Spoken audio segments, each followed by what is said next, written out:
Hi guys and welcome back to the Mighty Blues. My name is of course Cameron and welcome back today to another live stream. It is the live game review to Everton's 2-1 victory against Leeds United away from home yesterday. I just need to double check a couple of things because the stream seems to have, I think we're all good. It's just on the preview screen on my view, what I can see. I'm well zoomed in and I don't know why and I don't know what's happened there, but I think everything's okay and all well and good generally. So if there is any issues with it being too zoomed in or the sound or any issues, let me know in the live comments. But we are here to talk about Everton's fantastic 2-1 victory against Leeds United at Ellen Road yesterday. A really good performance by Carlo Ancelotti's Everton. Carlo Ancelotti demanded a response from his Everton side yesterday and boy, he got that response. What a first half performance that was by everybody in an Everton shirt. And the second half was much more,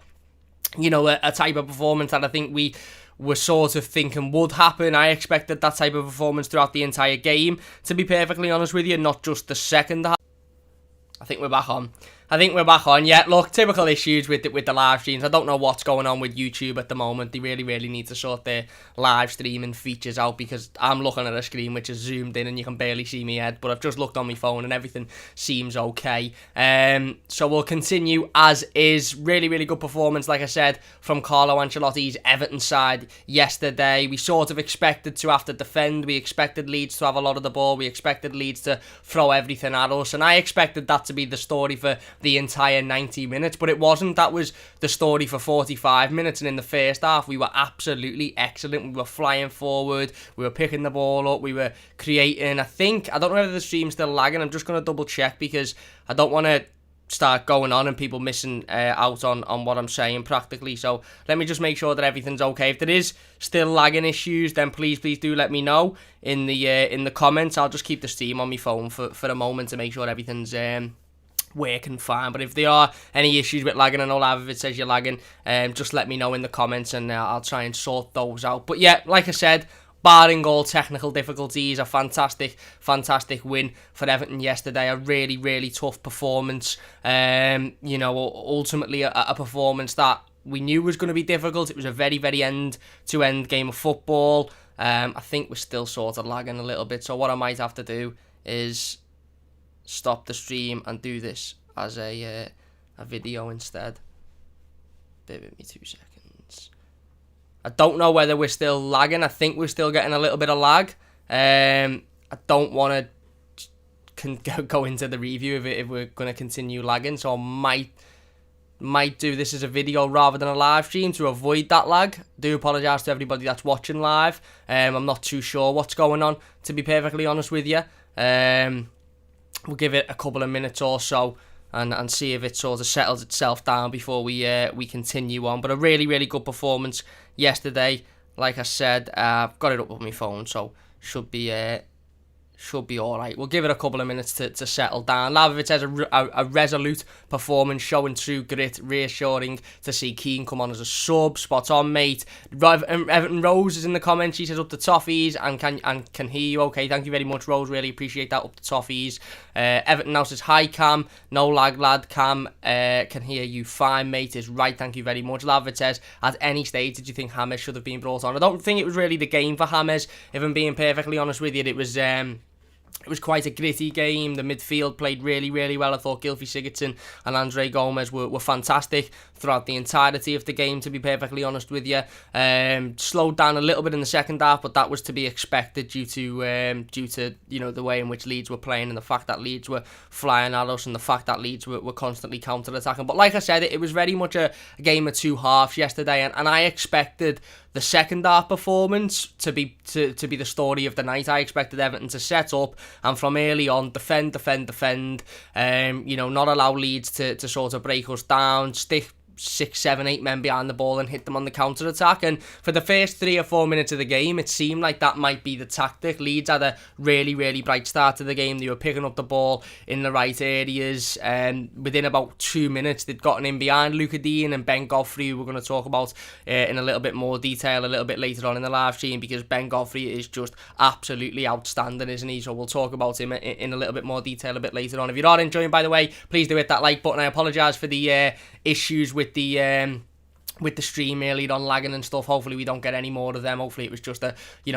starter issue with the computer. So if you're enjoying, please do hit that like button. Don't forget to subscribe as well. Share the stream. Let's get as many people in here as possible. But yeah, like I said, I expected very much that second half performance to be the first half performance as well, to be honest with you, because we knew Leeds were going to come at us. We knew they were going to have a lot of the ball. We knew that, they were going to try and attack us. But other than that first 3 or 4, 5 minutes of the first half, when, like I said, they did get in behind us, they did sort of have a lot of the ball and they were throwing everything forward, we sort of put our foot on the ball quite quickly in the game. And I think that was down to the opening goal, to be perfectly honest with you. And the opening goal was absolutely outstanding. Andre Gomez plays a peach of a ball, an absolute peach of a ball over the top, perfectly weighted onto Luca Dean's foot. Luca Dean gets it on the left hand side and does what Luca Dean does best, proves why he is the best left back in the country and proves why there is nobody on his level. He picks that ball up on the left hand side, he swings it into the middle, and you know what, I'm going to be perfectly honest with you here, everyone.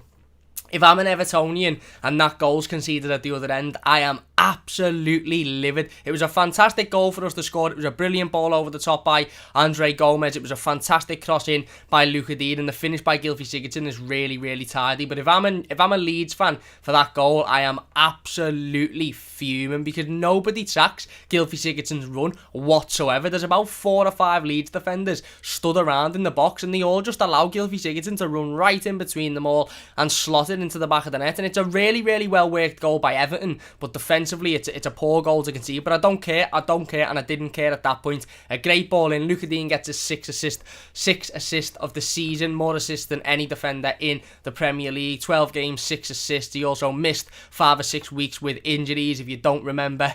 Again, proving why he is the best left back in the league. And Gylfi Sigurdsson makes a darting run. Somebody actually commented on my instant match reaction yesterday. Cam, make sure you mention Gylfi Sigurdsson's progression run into the box to score the goal, and you have to mention it. Look, we could sit here all day and talk about how bad defensively the goal was, but I don't really care about bad defensively the goal was. That's Leeds' issue. That's their problem to talk about on their fan channel game reviews. For me, I'm really, really happy that Gylfi Sigurdsson saw that ball was going to be put in a dangerous area, and he followed it into that dangerous area. He predicted where the ball was going to go far too many times.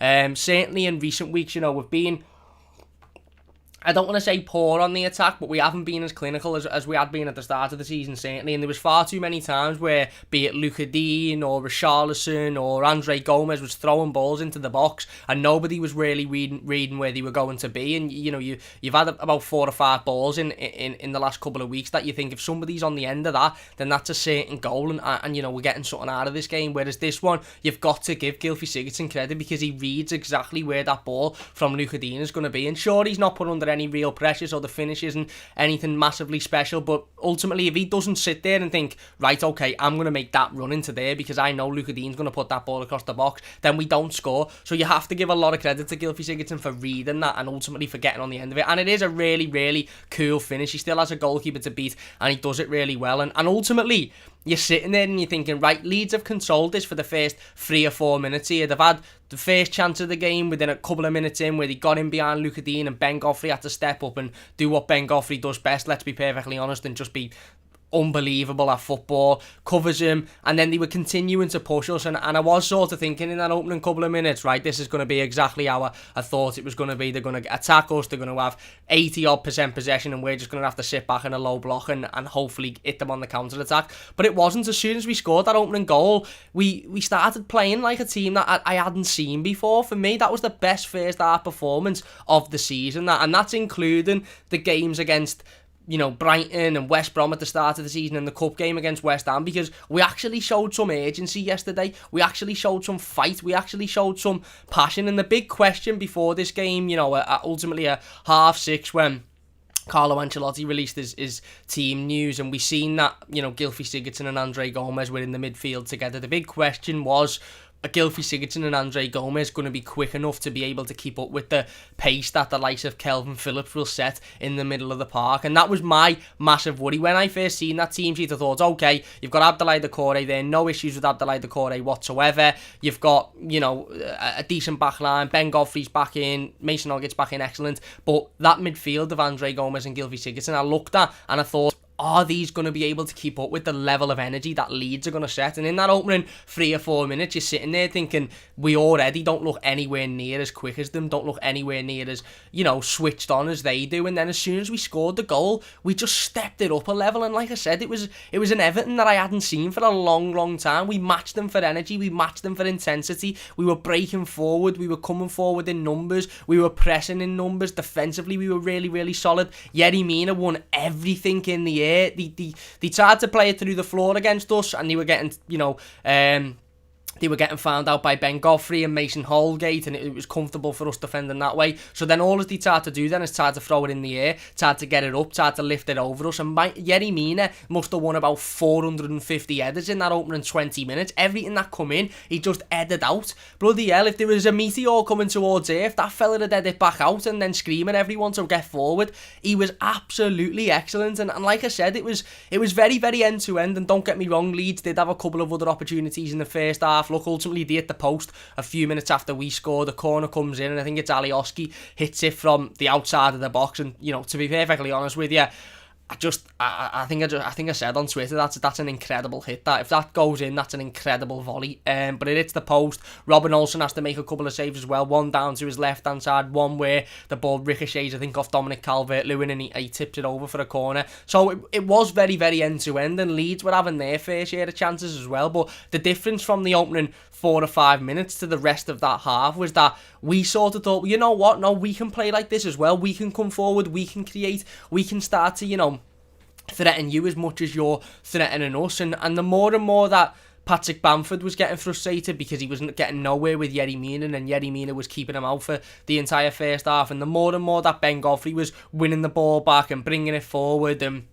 completely intercepting their runs, the more frustrated they were getting, and I think the more confidence that Everton were getting, and we were just completely firing. Like I said, the intensity was there, the energy was there. Andre Gomez was fantastic in that first half. Gylfi Sigurdsson was getting stuck in. Alex Iwobi was bringing the ball forward. Richarlison was working tirelessly. I don't think he stopped for a break until about the 42nd minute. He was just running. Same with Dominic Calvert-Lewin. You know, like I said, the back line were absolutely immense as well. Abdoulaye Doucouré was exceptional, absolutely exceptional throughout the entire game. And that's the type of energy and intensity that we needed to bring yesterday. Because it was either going to be that, or it was going to be the low block, defend, and hit them on the counter-attack like we did in the second half. And ultimately, that worked in the second half. And I think we all thought coming into this game, if you'd have said to me on, Tuesday night, Cam, how do you expect this game to pan out? What do you expect Everton's game plan to be for this game? I'd have said a low block, Leeds have a lot of the ball, Leeds come forward, and we just defend, and then we hit them on the counter-attack to score. But ultimately, that wasn't how it panned out. It was a lot better than I expected, certainly in that first half. Okay, the second half was very much like that. Okay, the second half, you know, was we were defended, and we had the low block, and we just made sure that we didn't, you know, sort of, you know, concede another goal, certainly after conceding that first couple of minutes into the second half. But I understand that, and like I said, I love seeing opposition fans saying, oh, you know, Everton are like the new Burnley, all you do is defend, all you do is park the bus, all you do is stick 11 men behind the ball. I don't care if Everton are winning games of football. Everton have won 7 out of 10 away games this season. 7 out of 10. I don't think we won 7 away games under Marco Silva. Never mind in a single season. 7 out of 10 away games. We've won 4 out of 4 consecutive away games. That is the best record Everton have had since the mid-80s. Let that settle in. Everton haven't had as good of an away record as we currently have since the mid-80s, when we were the best team in world football. We've won 7 games out of 10 away from home. Sure, we need to improve our home form, and yes, we need to be a lot better coming up against sides like Newcastle and West Ham at Goodison Park. We understand that, and that is sort of the story of this season, and Carlo Ancelotti's alluded to that recently, that the story of this season very much is that teams going away from home seem to be performing better than they are at home, and that's probably because, there's no crowd away from home, and there's, you need to be a little bit more intense and on your game. Whatever the reason it is, Everton have been absolutely fantastic away from home this season, and this first half performance for me was one of the best I've seen. And like I said, Everton continuing to come forward. They had a couple of chances to equalise. They had the one where they hit the post, they were throwing balls into the box. Patrick Bamford had a couple where he took it down, but he was intercepted by Yerry Mina. And then we get forward again. We win a corner just before half time. Really good time to score. Gylfi Sigurdsson swings it in. Ben Godfrey gets the knock on, and Dominic Calvert-Lewin's at the other end of the post to nod it in, and it's exactly the type of finish that you want Dominic Calvert-Lewin to be scoring. He's at the back post. He's ceased the danger. He's felt the knock on from Ben Godfrey, and he's headed the ball into the back of the net, and ultimately Everton go 2-0 up in a game that has been very end-to-end, but again, like I said, surprising factor is it was end-to-end. I think we all expected this game to just be end, and that was Leeds United coming at us constantly throughout that first half and the second half, and us having a low block and hitting them on the counter, but it wasn't. We were doing as much attacking as they were. We were matching them for energy, we were matching them for pace. Like I said, Ben Godfrey, absolutely colossus, and he has got to be one of the best, not even young, just one of the best centre-halves in the country at the moment. He's so comfortable on the ball, and he has to play for Everton week in, week out. We will go into talking about individual performances a little bit later on in the live stream, but Ben Godfrey is one I definitely want to highlight. Abdoulaye Doucouré everywhere, absolutely everywhere for the entire game. And like I said, we get the second goal at a very good time. Ball comes in by Gylfi Sigurdsson. It's headed fantastically back to the back post by Ben Godfrey, and Dominic Calvert-Lewin gets his head on it. Dom had missed the chance a couple of minutes before that where the ball bounces out to him, and I actually think he should do a lot better than he does, to be perfectly honest with you. And I don't think Dom had his greatest of games, if I'm being honest. Look, again, just my opinion, but if I'm being honest, I don't think Dominic Calvert-Lewin had his greatest of games yesterday. He missed a couple of really good chances. He could have had a hat-trick, Dom. He could have had a hat-trick. He could have had 4 or 5 if he'd have been on his game, and that was one of them just before he scored. The ball comes out to him on the edge of the box, and he takes it with his left shot, and it's a tame shot, and the keeper makes a comfortable save. But realistically, you'd expect Dominic Calvert-Lewin to do better in those situations. But he gets his chance, back post, he's there, he puts it in the back of the net, and we go 2-0 up just before half time, and you're thinking, right, okay, can we sustain this level of performance? Can we continue this? We're 2-0 up. Whatever you do, don't concede early on. Obviously, we conceded early on in the second half, and then it reverted back to very much what we know and what we've seen a lot of recently, and that's a flat back forward and pretty much just defending. Look, it wasn't a relentless go for the third, go for the fourth, go for the fifth, but we had chances. And this is what makes me laugh, as I've seen, a couple of opposition fans on social media talk about how Leeds, battered us in the second half, and they deserved more out of the game, and they could have won the game, and we just defended and we just sat back. Hang on a minute. There was a VAR decision which is absolutely disgusting. It's a blatant handball. I can't remember who it was, but he moves his hand towards the ball, and the referee doesn't see it, and the VAR doesn't even bother checking it. In fact, I think Chris Kavanagh went for a butty or something, because they didn't even show it on VAR, and they said it didn't even get checked. So I'm not too sure what's going on with that one. Again, I watched the little bit out of topic, but I watched the highlights to the Juventus Inter Milan game earlier on today while I was having my lunch, and they had a VAR decision in that game, I think for an offside or something like that, and they actually showed a camera angle of the VAR setup and the referees that were watching the game. I'd have loved to have seen the live CCTV footage of Chris Kavanagh at that exact moment that Luke Ayling, I think it is, handballs it, because I'm pretty sure he'd have either been asleep in his chair, playing on his PlayStation, or not even in the room whatsoever, because there's not a chance he's seen that, because it was a blatant handball. And Dominic Calvert-Lewin, Richarlison, had about 2 or 3 opportunities. Certainly Dom, where Abdoulaye Doucouré plays him through in that second half. Blatant chance to get a third and completely kill the game off. That could have been. Equally, don't get me wrong, Leeds put in a really good performance in that second half, and they done what Leicester did away from home to Everton. They done what Chelsea did at Goodison Park. They done what Wolves done on occasions when we played them, and they come at us constantly, and they had 60% possession in that in that second half, and they were the more attacking side, and they were the more progressive side, if you like. But Everton had chances to comfortably win that game, and on another day it could have been 5-6-1. Don't get me wrong, on another day it could have been 2-2, or maybe even 3-2 to Leeds if it wasn't for Robin Olsen's unbelievable saves. But it could have been 4-5-6-1 to Everton, so let's not get that twisted either. But like I said, we go 2-0 up just before the half-time whistle. Absolutely fantastic time to score, and we go in at half-time, and you are sort of thinking, you know what? That's refreshing to see an half of football like that. It's refreshing to see Everton stand up and attack a side like we were being attacked. No, don't get me wrong, defensively we were absolutely excellent in that first half. Yerry Mina dealt with everything that come at him. Ben Godfrey, an absolute tank in the middle of the defence, playing centre half for the first time in a long time. In fact, probably the first time ever, I think, certainly in the Premier League, since he's played centre half in a back four. Mason Holgate had a really solid first half performance. Couple of times that he got caught out, but mostly very, very solid. Like I said, the midfield three, Decore, Gomez, Sigurdsson, all battling hard to keep up the pressure and to keep us in the game. I think the seam just froze a little bit there. We're back on. So it was a really, really, really good first half performance by Everton. A really good and a really refreshing first half performance. And you were sort of thinking, can we keep this up? Can we continue to go at them? Can we continue to bring the play to them? Can we continue to create chances? Yet they'll always create. It was very end-to-end they were creating. We didn't absolutely blather them in that first half, but we stepped up to the plate and we matched their intensity levels and we matched their energy levels. And that, I think, was the most refreshing thing to see. It's great when we have that low block and we win games of football. And like I said, the second half wasn't very entertaining to watch. Was a little bit, on the edge of your seat and biting your nails at time, but I don't care because we won the game. And if we'd have won the game having that style of play for the entire game, I wouldn't have cared either. But it was so refreshing to see us step up and match a team for energy and match a team for intensity in the midfield and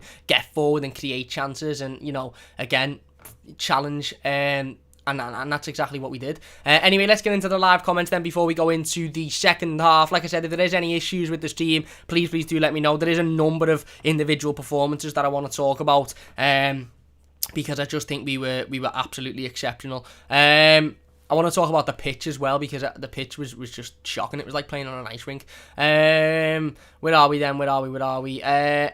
Everton now says, can't be me who's just fed up of BT saying Andre Gomes. Well, Andre Gomes, whoever this Andre Gomes is that we've signed, he's been absolutely exceptional. Andre Gomes was in a bad run of form, but since Andre Gomes has signed for Everton, he's been absolutely outstanding. Who is this Andre Gomes that we seem to have signed? No, we're going to talk about Gomes a little bit later on because Carlo Ancelotti's been full of praise for Andre Gomes yesterday, and rightly so. I think he was exceptional last night.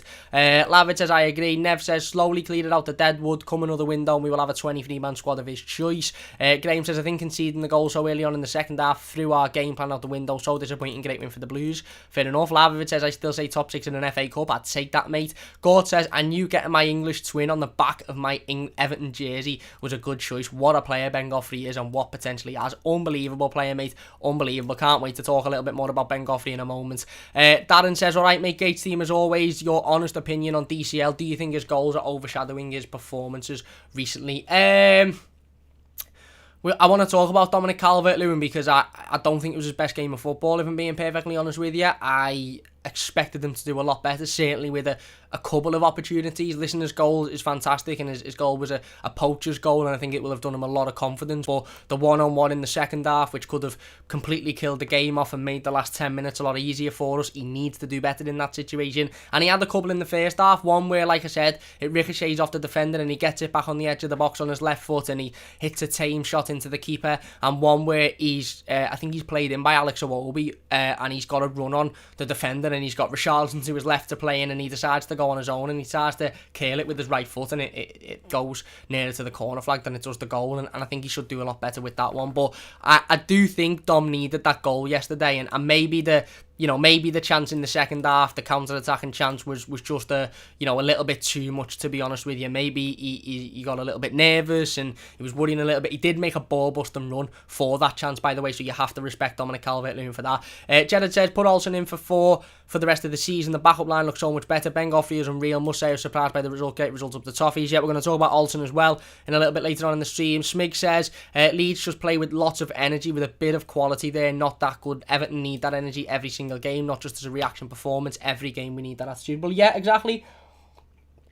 And if there's one thing Everton have been good at this season, it's those reactionary performances. Is when we lose or when we put in a bad performance, very, very often the next performance we step up and we go out and get a result and we put a performance in. Now, what's massively important is that we perform like that again against Manchester United, which is going to be a very, very difficult game of football and a different kettle of fish completely to Leeds United. Leeds are a decent side and an entertaining side to watch, and coming forward, they're very, very good, but defensively they're atrocious, and that was on show again in the first 10 minutes of yesterday's game. I don't care how badly Leeds defend because I'm an Everton fan and we scored the opening goal and it was a great goal from our point of view, but if that was me, I'd have been very, very frustrated with that. Lavovich says, do you think Sigurdsson could be the surprise player at the end of the season, doing better than what most people thought, including myself? Maybe, mate, maybe. He's had a fantastic season so far. He really, really has.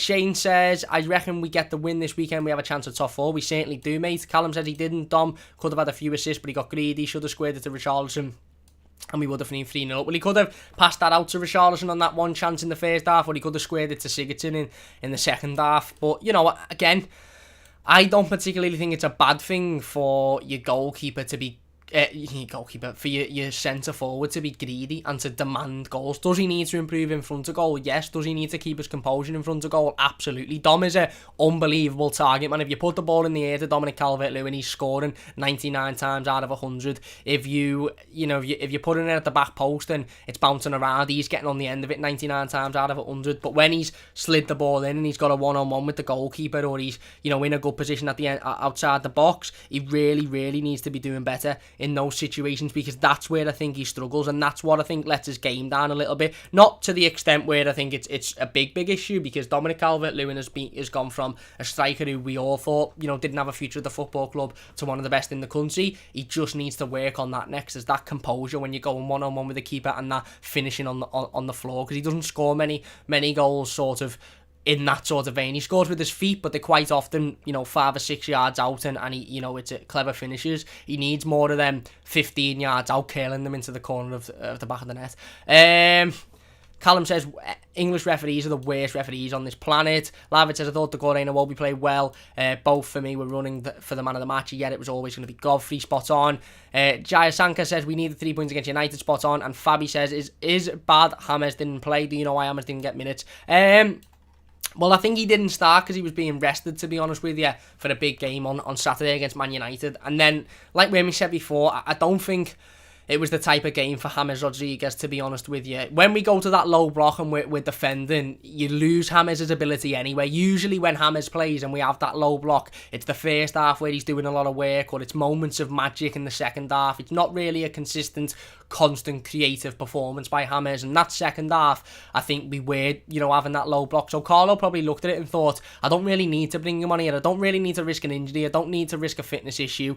He's, we're defending this lead now, and he's not the player to come on to defend the lead. And in the first half, A, he's never going to make a substitution, and B, I was sitting watching it on the telly, and I said, if James is in this side for that first 45 minutes, we create double the chances that we create, and we may even go in 4 or 5-0 up at half time, because they were just allowing us so much space and so much time with the ball. If you're all enjoying, by the way, please do hit that like button. It does only take a second. I had a little bit of a slow start to the live stream due to technical issues. I do apologise about that. 50 people currently watching. If you could subscribe, if you knew, it'd mean a great deal to me. If you could leave the video a like as well, the stream a like, that would mean a massive, massive deal as well. If you could share it and get as many people involved as possible. So yeah, a really, really good first half. Like I said, really important goal for Dominic Calvert-Lewin at the back post, and as I've just mentioned, I don't think it was his greatest of games, if I'm being perfectly honest with you. I don't. I think Dom does need to start working on improving in front of goals, certainly in those one-on-one situations. The thing is with Dominic Calvert-Lewin is he used to never be in those, the goals that he's scored now, he would never have scored 18 months ago, 2 years ago, because he wasn't in those areas. He wasn't the player on the back post coming in to nod it in. He wasn't the player who was on the line when a ball was fizzed across the box and he could just tap it in. I've been genuinely very, very, very impressed with Dominic Calvert-Lewin this season. Not only the headed goals and the unbelievable headed finishes like the one against Liverpool, but equally as important and if not more satisfying is the goal against Fulham where Richarlison plays it in and it just hits Dom on the knee on the goal line and goes in. The one against West Brom, I think it was, when Richarlison plays it across the goal line and he just slides in and gets a touch on it. The one last night against Leeds where again the ball's coming into the back post and he just throws his head at it from 2 yards out. Them goals are just as important as a header where he's jumping 6 foot in the air and he's bulleting it in the back of the net like the one against Spurs. And Dominic Calvert-Lewin for me is very, very, very close to being one of the best strikers in world football. But yesterday we had on show what he's just missing, and that is that composure in front of goal in one-on-one situations. It's when you're breaking and you're one-on-one with the goalkeeper, just having that little bit of confidence in yourself to chip it over him, or, you know, if you're going to hit it or try and, you know, hit it through him, hit it with a little bit of power, because he just tamely, you know, kicked it to him. And I think he was caught in two minds, to be fair to Dom. I think his decision making was a little bit poor in that specific situation that I'm talking about, that counter-attack in the second half, because I think he was caught in two minds. He didn't know whether to go with his left, he didn't know whether to go with his right, and by the time he'd made the decision, he went with his right and he just tried to get anything on the ball, and ultimately the keeper had come out and made a decent save.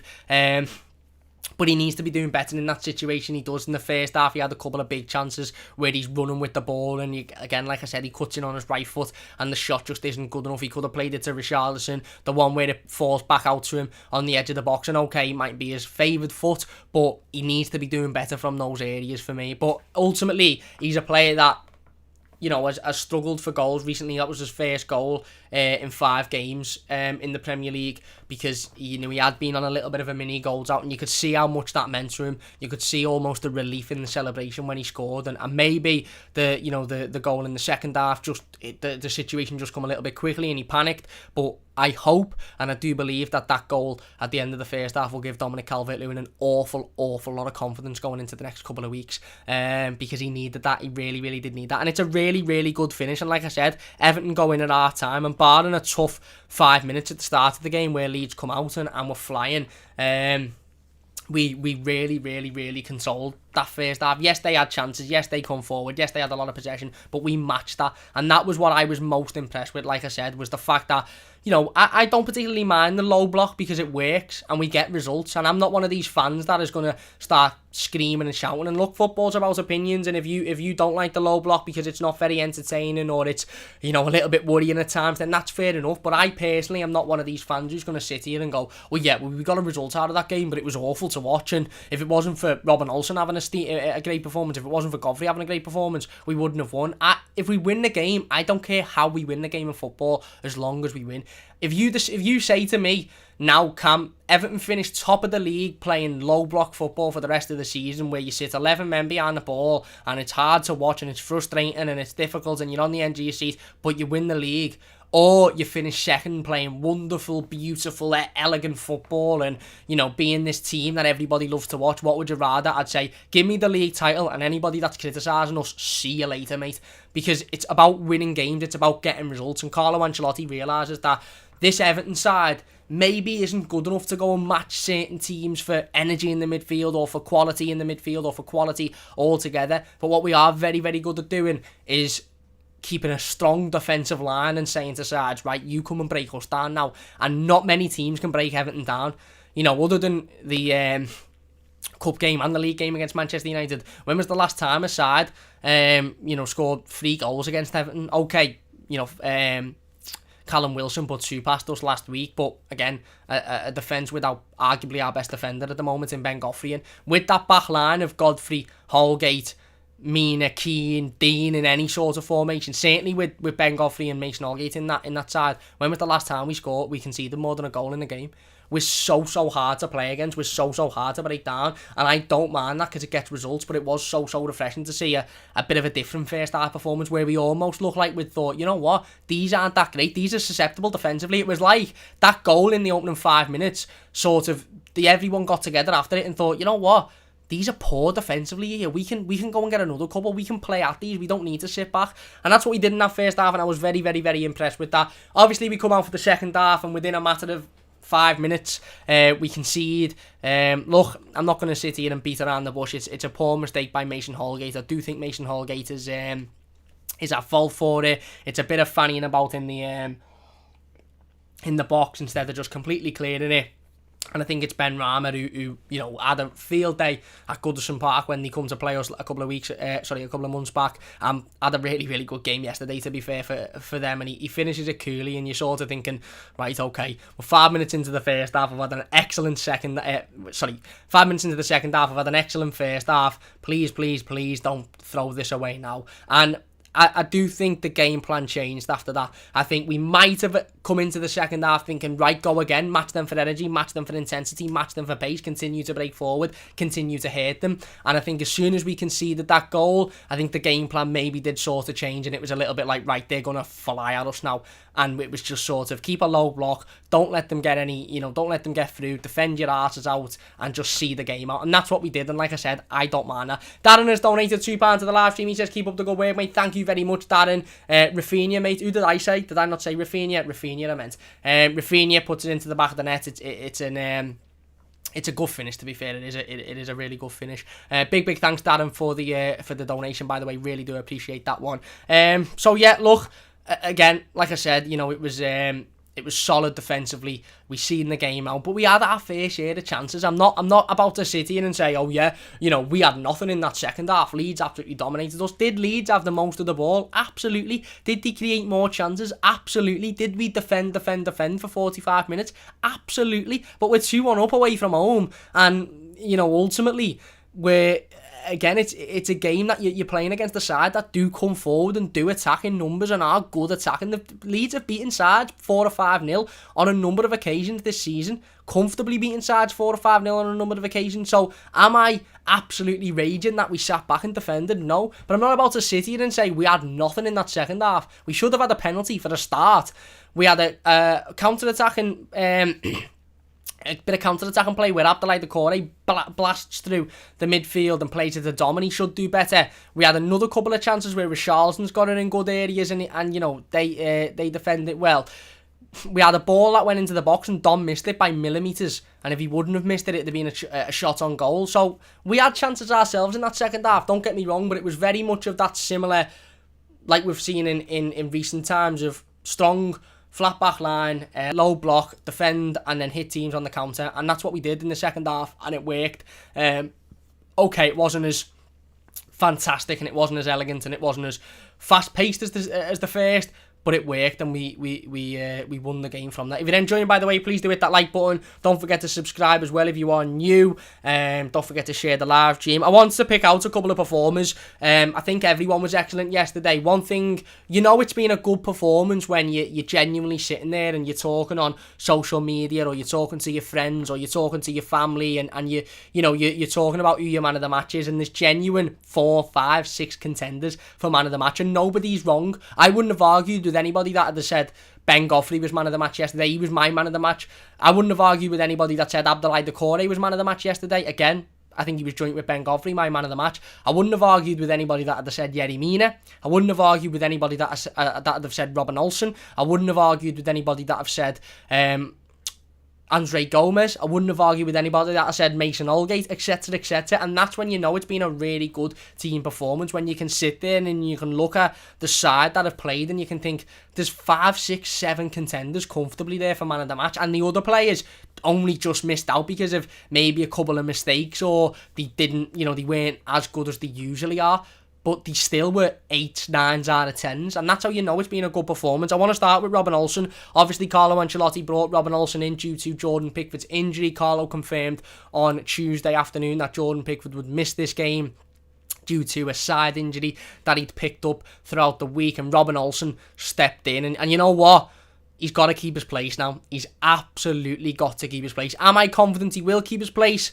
I don't know, to be perfectly honest with you. I really don't know. But he has to keep his place because he made 3 unbelievable saves to keep us in that game. And if there's one thing that Robin Olsen brings that Jordan doesn't, is that I think the defence and the back line are more confident with Robin Olsen in goal. And there's a clear physical difference between Robin Olsen and Jordan Pickford, and that is that Robin Olsen is about a foot taller than him. And I'm not sitting here saying goalkeepers can't be good if they're not a certain height, or goalkeepers aren't good enough unless they're 6 foot or whatever, or 6'5" or whatever. But Jordan Pickford's a very, very good goalkeeper, but sometimes I think he loses the track of the ball because maybe he thinks it's going into the top corner, and then he dives and he makes a silly mistake, or I don't know what it is. I just think sometimes he makes rash decisions, really, really strange rash decisions, whereas what we seen yesterday with Robin Olsen is everything that he had to do on a basic level, he done. There was no issues with any of the basic saves that he had to make. His distribution wasn't great at times, and he did play himself into danger for that period where he made 3 or 4 really good saves. But I just seem to think that the defence seem a lot more confident with him in goal. And I think that's because when shots are taken from outside the box, or when a Leeds player had a tame shot, he dealt with it comfortably. There was no, oh my God, that nearly went in, or oh my God, that could have been a goal. It was just comfortable save, that absolutely comfortable save. He's covered that well. And we moved up the pitch then.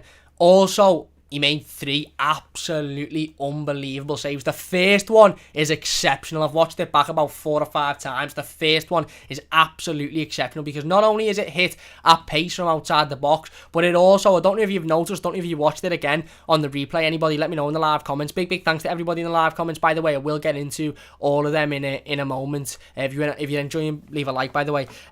But not only was it hit from outside the box with a lot of pace, but if you'd have noticed, it actually took quite a nasty deflection, literally about 2 metres in front of Robin Olsen. So it's hit with menace, it's hit with pace, but then it also takes a deflection which completely changes the movement of the ball right in front of him. He makes an unbelievably good reactionary save. He then gets back up, he tips it past. Ben Godfrey flies into the back of the net, by the way, also trying to clear the ball. He clears it into, a dangerous area, but he couldn't have done much with it. And then he gets back up and he makes the save with his feet.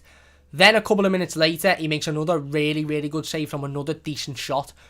He simply has to keep his place now. There's no if, buts and maybes. You cannot take a goalkeeper out of this side who has just put in a performance like that. You cannot take a goalkeeper out of this side that the whole defence and midfield seems so calm with him being behind them. And I'm not saying the defence and midfield aren't calm with Jordan Pickford in goal, because I wouldn't want to put words in anybody's mouth, or I wouldn't want to say that. But I do think that they seem a lot more confident with Robin Olsen in goal, and I think yesterday we seen that. We saw it in abundance. He was making those comfortable saves. He was getting down to his right, he was getting down to his left. He made a really, really good save where he tipped it over the bar when it deflected off Dominic Calvert-Lewin.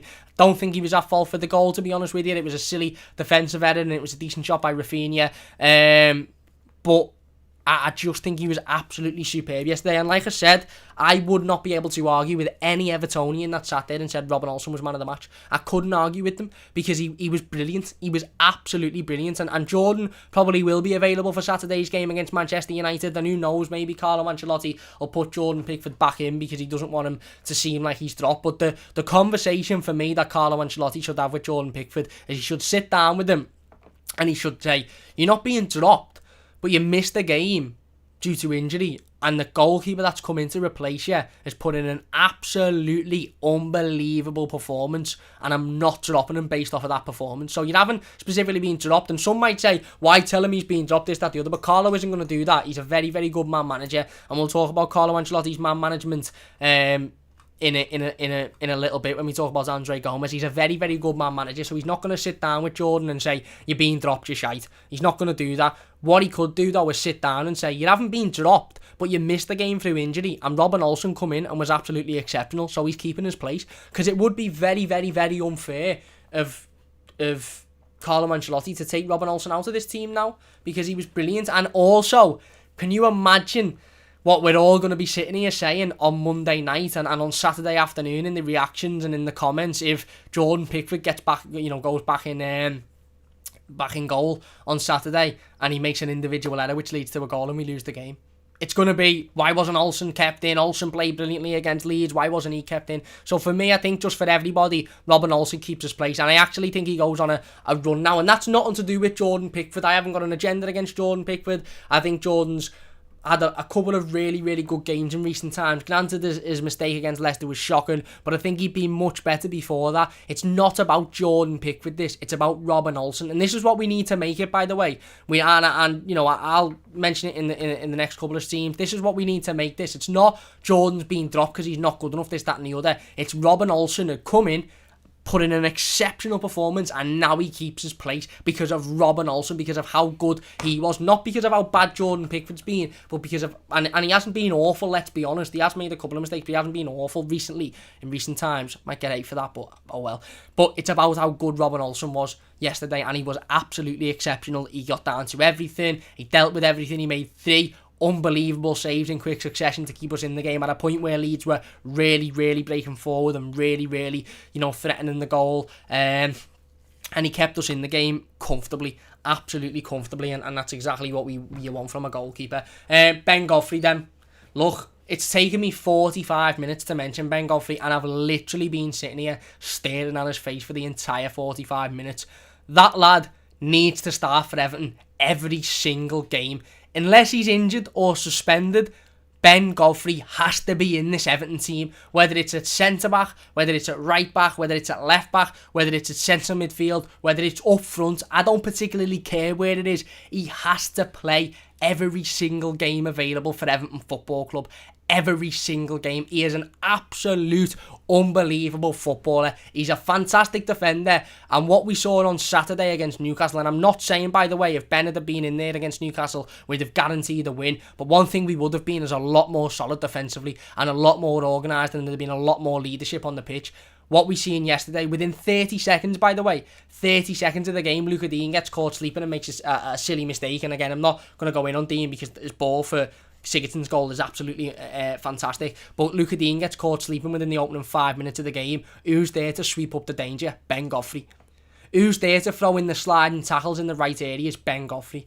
Who puts on the afterburners when he picks the ball up and just completely barges past everybody on the pitch? Ben Godfrey. Who's commanding his teammates? Who's bringing people forward? Who's screaming at his teammates? Who is leading by example? Ben Godfrey. This lad is unbelievable. Absolutely unbelievable. And I almost feel embarrassed for myself that when we signed Ben Godfrey, I wasn't annoyed or frustrated, but when we signed him, I was thinking, I don't really know an awful lot about this lad, and £20 million for a player who's just gone down is a steep deal. £20 million for Ben Godfrey is an absolute steal, mate. An absolute steal. It's the bargain of the window. You will not find a better transfer fee for, the only players that come close in terms of transfer fee and what you get are Decore and Allen, and James, obviously, because he come in for a free. And I'm talking about worldwide, by the way. Find me a player who brings what Ben Godfrey brings, who costs you £20 million.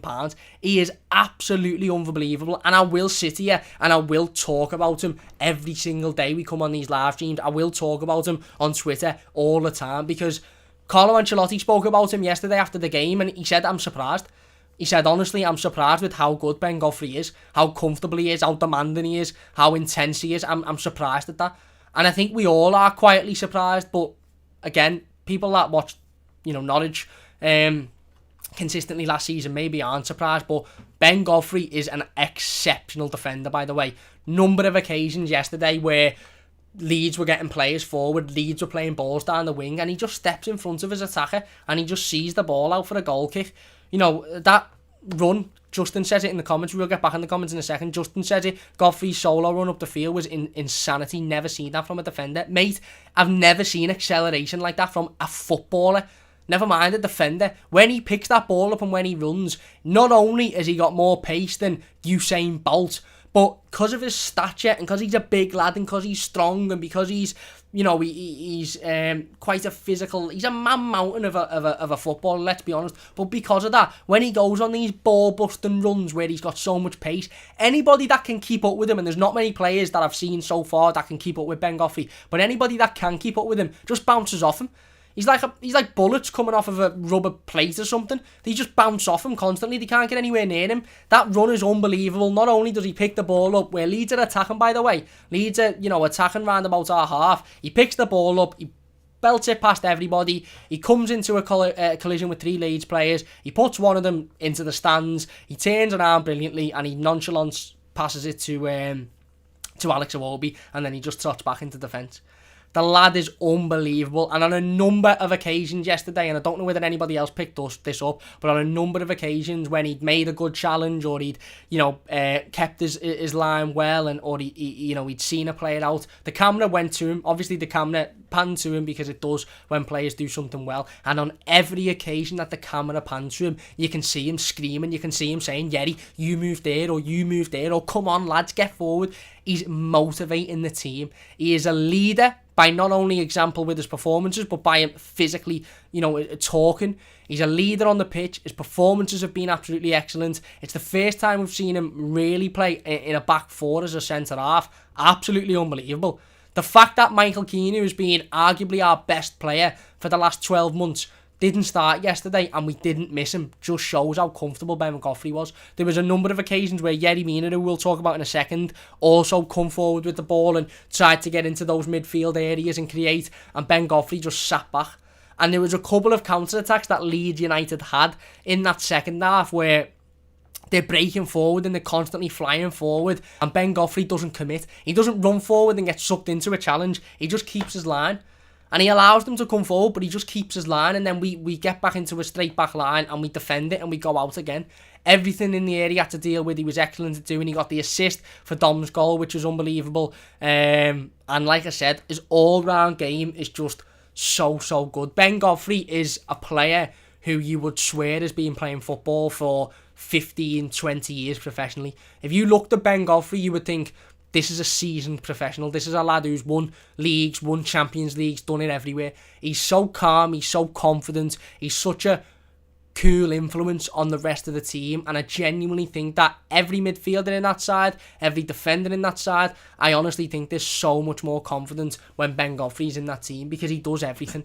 His acceleration is beyond anything I've ever seen. His defensive work is great. He makes the slide challenges in the right areas. He's not afraid to throw his body on the line. Like I said, he shields the ball out of play when it needs to be shielded out of play. He keeps his cool when people are attacking him. He keeps his strong body. He doesn't turn his back on the ball. When he breaks forward, he breaks with pace. He breaks with power. He's commanding. He keeps his position well. He's just excellent. He's just absolutely excellent. And the lad is a future Everton captain. And I'm not afraid to say that. He is a future Everton captain. And I will sit here and I will big him up until the cows come home, because I think the lad is absolutely outstanding. And like I said yesterday, for me, 10 out of 10.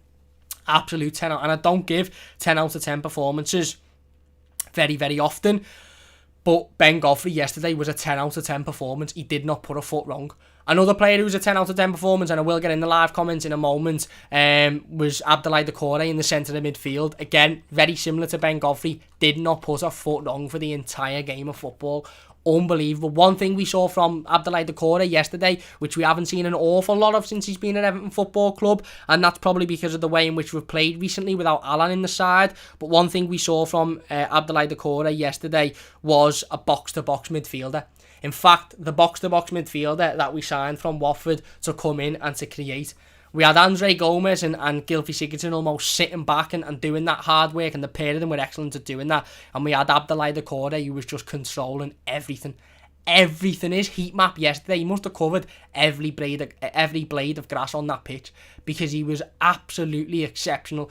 Every defensive work in front of the back line, he was picking the ball up, he was passing it off brilliantly, getting forward, he was belting it forward. The amount of counter-attacks that he led was excellent. He got it, the ball on the edge of the area on a couple of occasions. I wish he'd have put his foot through it on a couple of times, to be honest with you, because there was a couple of times where he got the ball to the edge of the Leeds area, and he just didn't seem to want to put his foot through it. He wanted to play to Iwobi, or he wanted to play to Richarlison or Dom, and that's fair enough, and I understand that, but I just sort of quietly wish he'd have put his laces through one of them, because it could have gone absolutely anywhere. But like I said, that counter attack in the second half, where he picks the ball up and he just belts it past everyone, and he plays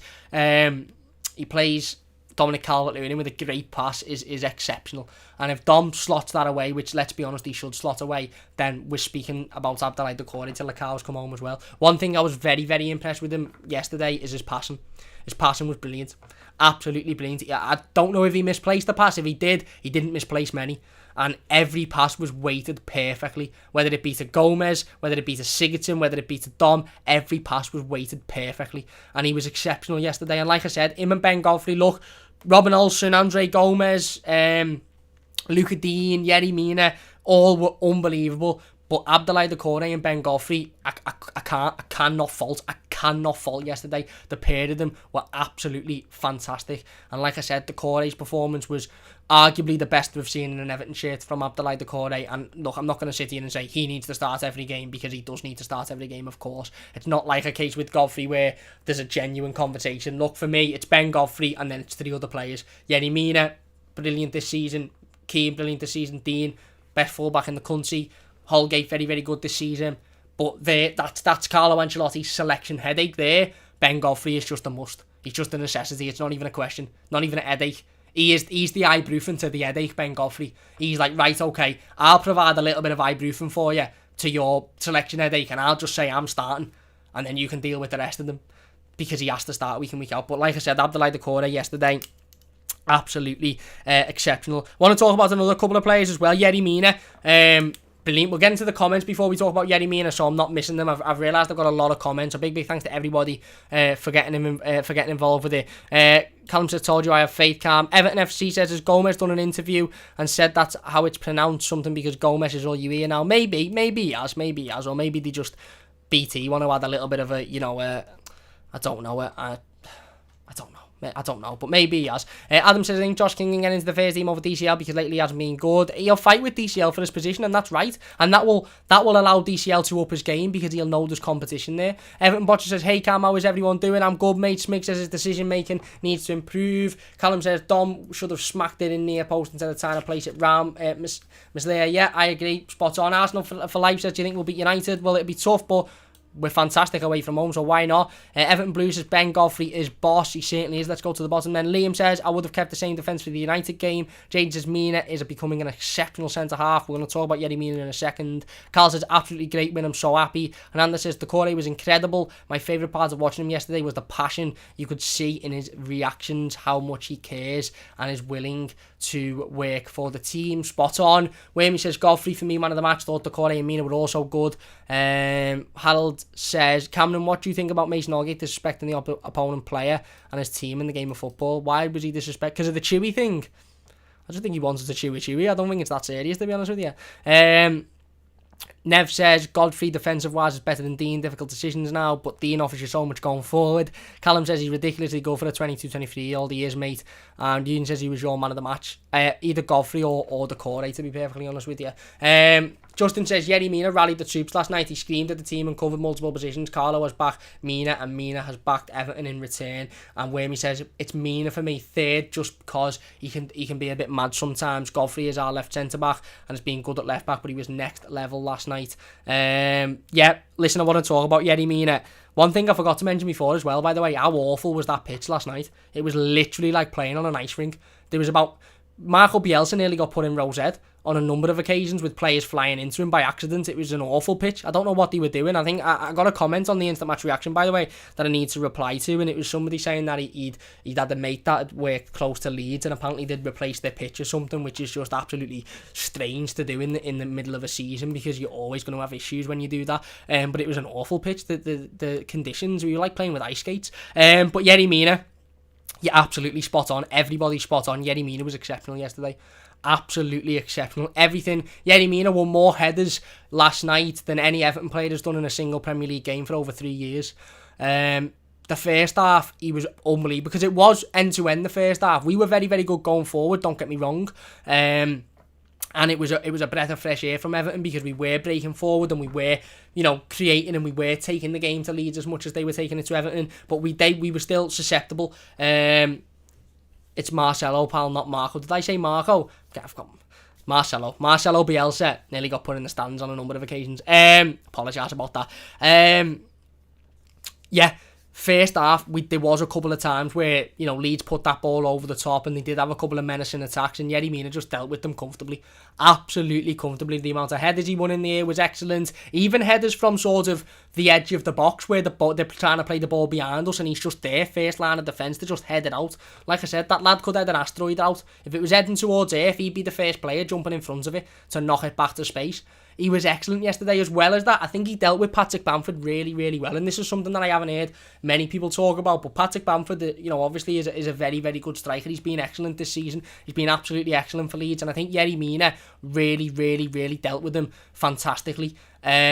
Everything that come in to Patrick Bamford, Yerry Mina was on him. He was making the challenges. He was getting the ball out. He was making it physical for Patrick Bamford. And ultimately, that's what you have to do when you come up against a player of the quality of Bamford. You can't give him space. You can't give him time to turn on the ball. You can't give him time to get a shot away. You need to be tight on him. You need to make sure that that 1 millimetre that he shows you of the ball, you get it away.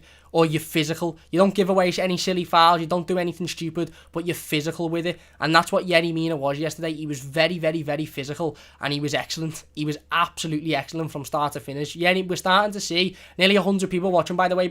So if you are enjoying, please do hit that like button. If you're new to the channel, don't forget to subscribe. If you could share the video and try and get 100 people, that would mean a great, great deal to me as well. Thank you all very, very much. Big thanks to everybody in the live comments. Probably not going to be able to get through everyone, but I really, really do appreciate all of the support today. But like I said, Yerry Mina is a player that's gone under the radar a lot recently, an awful lot recently, but his performances have been consistently fantastic now for weeks and weeks and weeks and weeks. Whether it be in the air, he's been dominant. Whether it be on the ground, he's been dominant. Whether it be, just tight to his man and not allowing his man to get any turn on the ball, he's just been absolutely fantastic. Absolutely fantastic, and you've got to praise Yerry Mina massively for that, because he has improved his own performances. We talk all day about Michael Keane and Alex Iwobi and Dominic Calvert-Lewin and Mason Holgate and all of these players who have been, very, very good recently and ultimately have impressed an awful lot, and we can sit and talk about them all day. But Yerry Mina, for me, has been the shining light to this Everton team. He's been absolutely exceptional for the past 6, 7, 8, 9 weeks now and beyond. So solid defensively, holding the ball out, getting it out, using his body well, not giving away any silly fouls in silly areas. Gave away one on the edge of the box yesterday, but again, I think he sort of slipped and just took the man down with him. Justin says, like the team, boys, this man is passionate. Thank you very much, really appreciate that, Justin. But he was exceptional again yesterday. Yerry Mina, absolutely exceptionally got rid of everything he needed to. Like I said, won more headers than any Everton player has done in a matter of years, factually, and he was absolutely exceptional. I want to talk about Andre Gomes as well. Really, really, really good performance.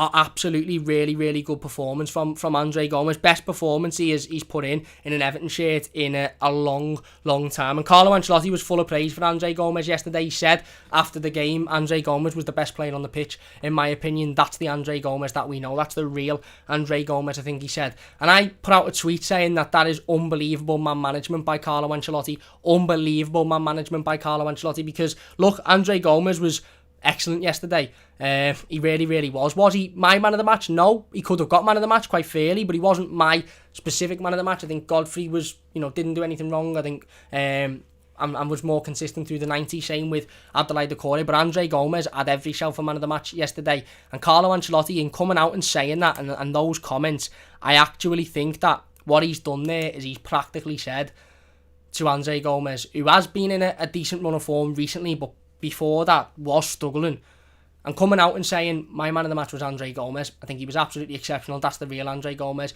Carlo knows that Ben Godfrey has been brilliant for weeks now. He knows Yerry Mina has been brilliant for weeks. He knows Doucouré's been brilliant for weeks. They don't need a confidence boost. They don't need that extra bit of confidence, because they've been great for pretty much the entire season. Certainly in Ben Godfrey's case and Doucouré's case. Gomes hasn't. Gomes has been very good recently, but 4 or 5 weeks ago, we were all calling for him to be out the team because he wasn't good enough.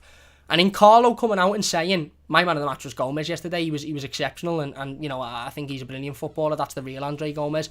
Gomes will have read that, and I'll have watched that interview, and I'll have gone, bloody hell, I need to carry on this. It will give him the world of confidence, and that's exactly what we want to hear from Carlo Ancelotti. And it's not like Carlo's come out and said, oh, my man of the match was Tom Davies, who played 15 minutes and hardly touched the ball, because then you'd go, hang on a minute. That's not really fair. He's come out and he said it about a player who very fairly could have won man of the match. He was exceptional yesterday, Andre Gomes. Won everything in midfield, brought the ball forward when he needed to, really, really sleek on the ball, good turn of play, good intensity in that midfield. Like I said, I was so surprised with both him and Gylfi Sigurdsson for yesterday, because when I seen them, pair of them lining up in the same midfield, I was worried. I was worried we wouldn't be able to keep up with the intensity and the pace of Leeds in that midfield, but we did. We absolutely did all game, and that's credit to Andre Gomes, and that's credit to Gylfi Sigurdsson. And I thought Andre Gomes was excellent yesterday. I thought he was absolutely excellent, and if he can keep up that level of performance, then he'll be in this Everton team week in, week out, and he needs to keep up that level of performance as well. And like I said, those comments from Carlo Ancelotti will have given him an awful lot of confidence, and rightly so. I want to talk one more play before we finish up. Richarlison, again, probably frustrating on Richarlison's part, to be fair. Didn't look the happiest when he come off, and that's understandably so. I think he's a goal scorer. He wants to score goals. He wants to be involved in that way. But I do want to say I thought he was much better yesterday. I thought it was a much better performance from Richie than what we've seen on a lot of occasions recently. And I thought he really worked hard. Certainly in that first half, he was everywhere. Was he as good as we expect from Richarlison? No, because we expect him to be getting involved in the goals. We expect him to be, creating more than he was. But I thought he was less wasteful with the ball. He was more direct. And like I said, I think it was a better performance than recently. And it's small baby steps. It is small baby steps. And hopefully against Man United on Saturday, we see another exceptional Richarlison performance where we see what he can do. But yeah, look, just to summarise then, fantastic result for Everton. Really good first half performance. Very solid second half performance, which I don't mind whatsoever. Massive game against Manchester United on Saturday. Now, the game preview to that game will be up on tomorrow, by the way. We'll be live around about 4:30 with the game preview to the Manchester United game. And then, of course, the weekly news roundup will go up after that. I'm going to talk about why I don't think we should particularly fear Manchester United. They're a very good side, and they were ruthless on against Southampton on Tuesday night, and that's what we have to be careful of. But away from home, Everton have won 7 out of 10 games this season, 4 consecutive games away from home, and I think we should be confident going into this game, especially off the back of a really good result. But there you go, a great result for Everton, a great first half performance, and a very solid second half performance as well. Look, equally a great second half performance, to be perfectly honest with you. Because, just because we weren't flying at them and we weren't, counter-attacking, we were counter-attacking, just because we weren't as in control as we were in the first half doesn't mean it was a bad second half performance. We just had that low block, we dealt with everything well, and we were absolutely excellent. When he says, sulkers don't do all that work, just a moody when he doesn't score, that's good. He always works hard, the goals will come. Spot on, mate, absolutely spot on. Couldn't agree more with you, mate. Justin says, I think the same starting 11 against Man United will be the same with Hammers replacing Sigurdsson, or it will be most likely Sigurdsson if the formation changes. We'll go 4-4-2, flat back 4, low block and Dean left mid. Well, we're going to talk about the United game tomorrow, of course. We'll be live with the game preview. We'll be doing my predicted starting 11 and all of that good stuff as well. Where he says his ball to Dean was class. It was amazing, mate. Callum says back big Gomes from day one. Eugene says Godfrey on why Evertonians have been key to his form. Ian says same starting 11 against United or Alan and Hammers back. We'll have to wait and see for Carlo's press conference tomorrow. I'm sure he'll confirm whether Alan is back.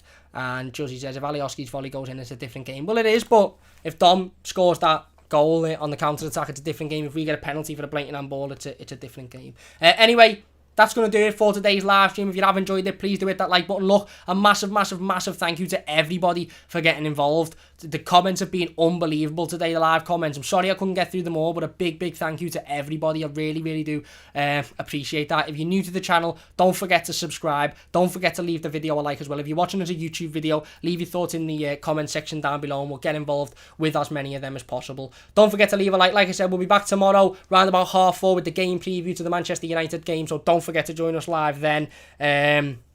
I really would appreciate that one. Leave the stream a like. Massive thanks to everybody for getting involved. And yeah, up the toffees. What a win. What a performance. Get in. Come on, you Blues. We'll see you soon.